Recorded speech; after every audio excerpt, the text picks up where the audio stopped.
mamimitas na naman tayo ng kamatis. Alam nyo ba na ang kamatis are not always red?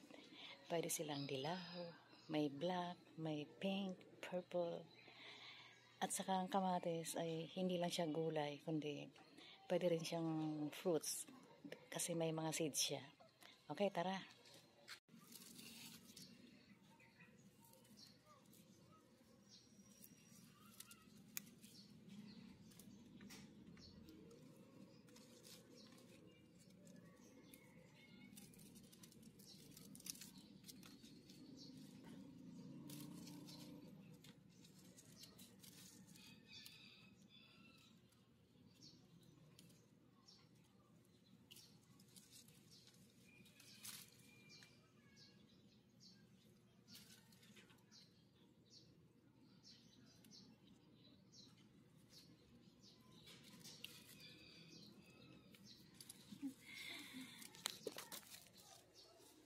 Medyo palalakihin muna natin yung iba kasi medyo maliliit pa. Look.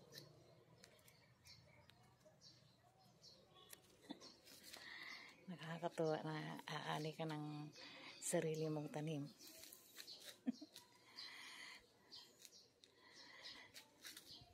Yung papaya ko naman, hinihintay kong mahinog kasi masarap yung hinog sa puno.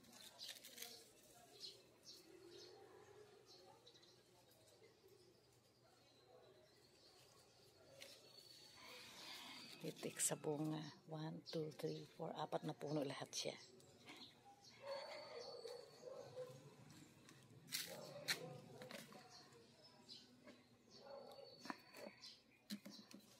Tara, let's go.